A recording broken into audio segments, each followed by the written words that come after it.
Hadirin jemaah Jumat rahimakumullah. Beberapa waktu yang lalu kita mungkin sempat menyaksikan, mendengar sebuah berita adanya seorang anak yang menggugat ibunya sendiri terkait permasalahan pembagian harta warisan. Bertemu dengan anak dengan ibunya sendiri di pengadilan agama terkait pembagian warisan. Terlepas dari berakhlak, beretika atau tidaknya si anak kepada ibunya, yang menjadi pembahasan kita pada khutbah Jumat yang singkat ini adalah sebagai orang tua yang bijaksana, harusnya kita memperkenalkan dan mengajarkan anak-anak kita tentang ilmu faraid, ilmu pembagian harta waris. Karena tidak sedikit begitu meninggal ayah, begitu meninggal emak, rusuh anak-anak dengan pembagian harta. Tidak sedikit abang dengan adik yang dulunya akrab dan baik silaturahimnya, setelah meninggal ayah emak kemudian rusuh karena ribut pembagian berapa untuk si abang, berapa untuk si adik. Maka orang tua yang bijaksana harusnya memperkenalkan, mengajarkan dan memberikan wasiat bahwa apa yang dibakukan setelah meninggal nanti kedua orang tua, harta harus dibagi sesuai dengan pembagian yang telah ditetapkan oleh Allah Subhanahu wa taala. Dan yang harus dipahami jemaah Jumat yang dirahmati Allah, membagi harta dengan faraid, dengan hukum waris yang telah ditetapkan Allah, hukumnya adalah wajib, bukan pilihan. Karena banyak di masyarakat kita yang salah paham bahwa faraid itu adalah pilihan. Selagi adik-beradik masih mau bagi rata, sama-sama ikhlas, sama-sama setuju dan sama-sama mau dibagi rata, maka bagi rata dianggap sesuatu yang boleh. Padahal Allah Subhanahu wa taala berfirman dalam Al-Qur'an surah An-Nisa ayat 7, "Lirrijali nasibum mimma tarakal walidani wal aqrabun." Laki-laki punya bagian yang telah ditetapkan oleh Allah atas apa yang ditinggalkan oleh ayah emaknya, begitu juga dengan kerabat. Walin nisa'i nasibum mimma tarakal walidani wal aqrabun. Wanita pun punya bagian atas apa yang ditinggalkan kedua orang tuanya, begitu juga dengan keluarga dan kerabat. Mimma qalla minhu aw katsur, baik peninggalan itu banyak yang dia dapat atau sedikit. Nasiban mafruḍa, ketetapan pembagian yang telah ditetapkan oleh Allah Subhanahu wa taala. Jadi yang harus dipahami jemaah yang dirahmati Allah, bahwa pembagian harta waris hukumnya wajib mengikut aturan Allah. Tidak pilihan kemudian dilakukan musyawarah, disepakati, kemudian bisa dibagi rata begitu saja. Pembagian harta bukan dibagi rata, tetapi anak laki-laki yang harusnya mendapatkan 2 kali bagian anak perempuan, ketika dia sudah tahu bagian dia berapa, kemudian dia ikhlaskan sebagian bagian dia itu untuk adik perempuannya, itu yang boleh. Dia sudah tahu bagian dia 2 miliar, adik perempuannya dapat 1 miliar. Karena dia kasihan dengan adik perempuannya, dia ikhlaskan 500 juta untuk adik perempuannya. Akhirnya adik perempuannya dapat 1,5, dia pun cuma dapat 1,5. Dengan catatan dia sudah tahu bagiannya berapa, dia ikhlaskan yang 500 juta itu untuk adik perempuannya, bukan bagi rata.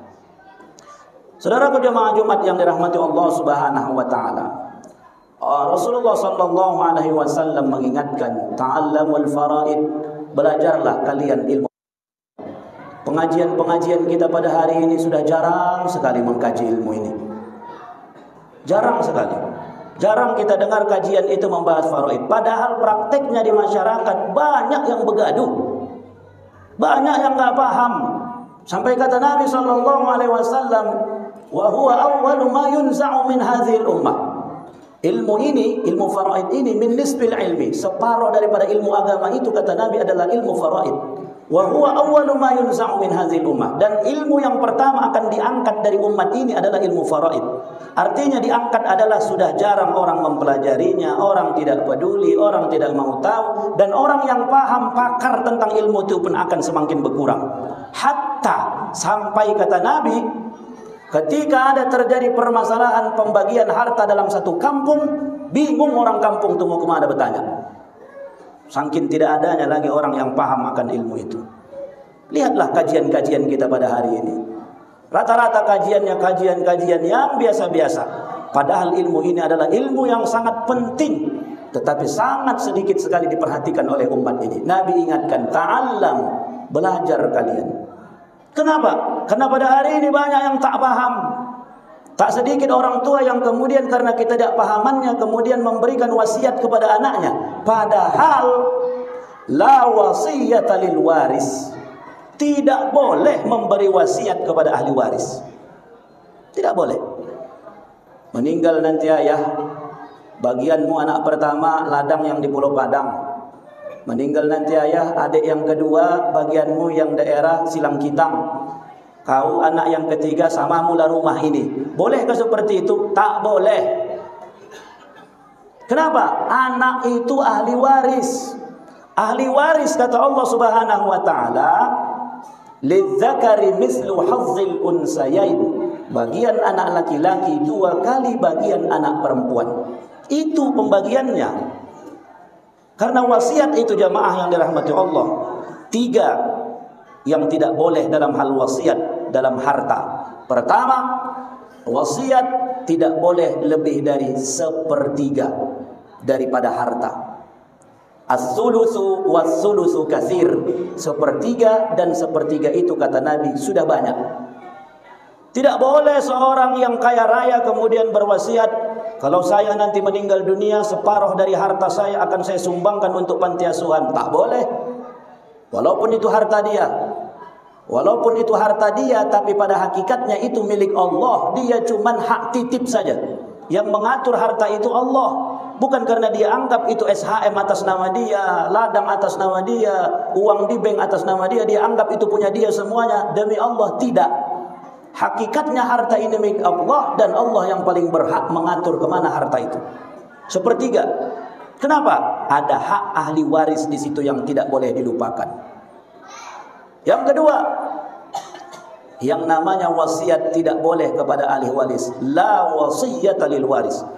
Tidak boleh yang namanya wasiat kepada ahli waris. Ahli waris itu siapa? Ayah, emak, saudara kandung, kakak, abang, adik, anak, cucu, itu ahli waris. Tidak boleh mewasiatkan harta kepada ahli waris. Maka ahli waris hanya berhak menerima bagian-bagian yang telah ditetapkan oleh Allah. Ayah bagiannya 1/6, emak bagiannya sekian, istri bagiannya 1/8 atau 1/4, anak bagiannya asabah, sisa daripada harta, saudara laki-laki bagiannya sekian. Semua sudah ditetapkan Allah. Ikuti. Jangan buat aturan sendiri yang kita sepakati kemudian kita buat hukum yang baru. Karena Buya Yahya mengatakan, kalau kalian mau melihat penghuni neraka yang berjalan di muka bumi, lihatlah orang yang memakan harta waris yang bukan merupakan haknya. Tidak sedikit pada hari ini jemaah yang dirahmati Allah Subhanahu wa taala yang kemudian orang-orang yang rakus sekali, tamak sekali dengan harta yang bukan dia punya. Dia tukar surat tanah atas nama dia, dia manipulasi data sehingga bagaimana harta peninggalan orang tua atau peninggalan siapapun, dia manipulasi data sehingga bisa berubah menjadi hak miliknya. Kata Buya Yahya, kalau kalian mau melihat penghuni neraka yang jalan di muka bumi, tengok orang-orang yang suka memakan harta waris yang tak mau membagi kepada orang lain. Hati-hati jemaah dirahmati Allah. Meninggal ayah emak kita, segera bagi harta itu. Jangan mentang-mentang karena anak paling besar, demi menjaga harta keluarga, harta tak kita bagi, kita kelola bersama. Si abang seolah-olah merasa dialah yang paling berhak untuk harta yang ditinggalkan ayah emaknya. Sementara adiknya perlu uang, sementara adiknya perlu untuk kuliah anak-anak. Dia tahan harta itu, menahan harta yang bukan miliknya sama dengan mencuri, merampok hak orang lain. Wala ta'kulu amwalakum bil batil. Jangan pernah sekali-kali di antara kamu, kata Allah, memakan harta di antara kamu dengan cara yang batil. Oleh karena itu jamaah dirahmati Allah, sekali lagi mari pelajari, jangan sampai kita termasuk orang yang memakan harta orang lain. Jadi ketika dibilang memakan harta orang lain itu jangan kita anggap mencuri, merampok, korupsi, begal, atau pengelola panti asuhan yang makan harta anak yatim. Bukan hanya itu. Orang yang menahan hak orang lain, adiknya harus segera dapat ahli waris, tapi dia tahan-tahan harta itu, dia tidak bagi dengan berbagai alasan yang dibuat-buat sama dia, maka dia pun telah memakan harta orang lain dengan cara yang batil. Ulaika alladzina ya'kuluna fi butunihim nara. Merekalah orang-orang yang kata Allah di dalam perutnya itu neraka, api yang menyala-nyala. Kenapa? Karena memakan harta yang bukan hak mereka.